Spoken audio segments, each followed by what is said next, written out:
তো হাঁটাই শেখোনি, চাকরি করবে কি করে? এই তুমি আমাকে ধাক্কা মেরে ফেলে দিলে কেন? ও মা, ধাক্কা দিলাম কোথায়? আমি এদিক দিয়ে যাচ্ছিলাম, তুমি তো ভয় পেয়ে পড়ে গেলে। তুমি কি নিজেকে খুব চালাক মনে করছো? ভাবার কিছু নেই, আমি এমনিতে অনেক চালাক। ঠিক আছে, তাহলে কালকেই দেখা যাবে কে কত বেশি চালাক। এই, তুমি কি আমাকে চ্যালেঞ্জ দিচ্ছ? শোনো, এসব চ্যালেঞ্জ দিয়ে না আমাকে কোনো লাভ নেই, তুমি হেরে যাবে। সেটা সময় হলেই দেখা যাবে কে হারে আর কে জিতে। তখন যেন আবার লেজ গুটে পালাতে না হয়। আর কত ধান্দাবাজি করবো বলো তো? সরি বলে চেষ্টা করতেছো, আবার প্রপোজ করতেছো, আর কত চালাকি করবো? আমার যা ইচ্ছে আমি তাই করব। তারপর আমি তোমার শেষটা না দেখে ছাড়ছি না। কালকে থেকে শুরু হবে তোমার আর আমার লড়াই। মেয়ে মানুষ হয়ে আসছো ছেলের সঙ্গে লড়াই করতে? আরে তোমাকে তো হারিকেন দিয়ে পরে খুঁজে পাওয়া যাবে না।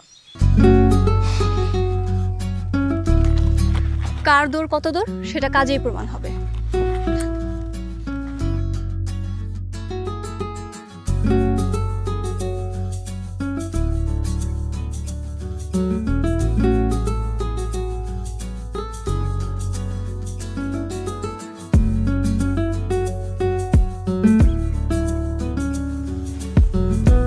স্যার, ম্যাডামের কাছে নিয়ে যাই।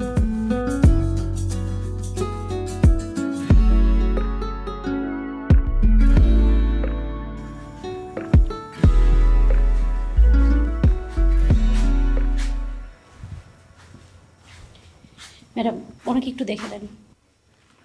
আচ্ছা ঠিক আছে, আপনি যান। হ্যালো ভাই, ওনার পরে আপনি সিরিয়ালে যাবেন, ঠিক আছে ভাই? স্যার, অনেক ভালো মৌসুমি আপা। ওই যে আমার নাতিরা শুইতেছে, আমার নাতি একটু কান্দেন। আচ্ছা ঠিক আছে, আসেন। হ্যাঁ, আচ্ছা স্যার, শুনুন, আপনি একটু মারফ স্যারের কাছে যান আর একটু ভালো করে সিরিয়ালটা ঠিক রাখেন। আমাকে একটু আপার কাছে যাওয়ার ব্যবস্থা করুন। বললাম না সিরিয়াল আছে।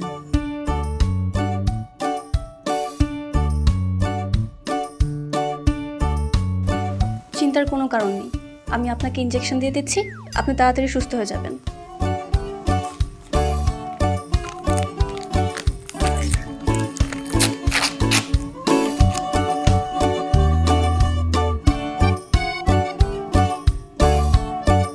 আপনি কিন্তু কোনো নড়াচড়া করবেন না।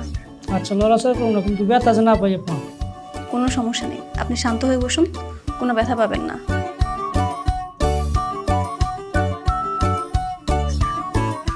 এই তো হয়ে গেছে, এখন আপনি আসতে পারেন। কি বললাম, তুমি তৈরি পেলাম না। আপনার হাতে মনে হয় জাদু আছে আপা। সাবধানে কাজ করলে সব কাজ সহজ। এরপর যতবার আসবো আপনার কাছে চিকিৎসা নেবো। অবশ্যই, আপনি আবার আসবেন।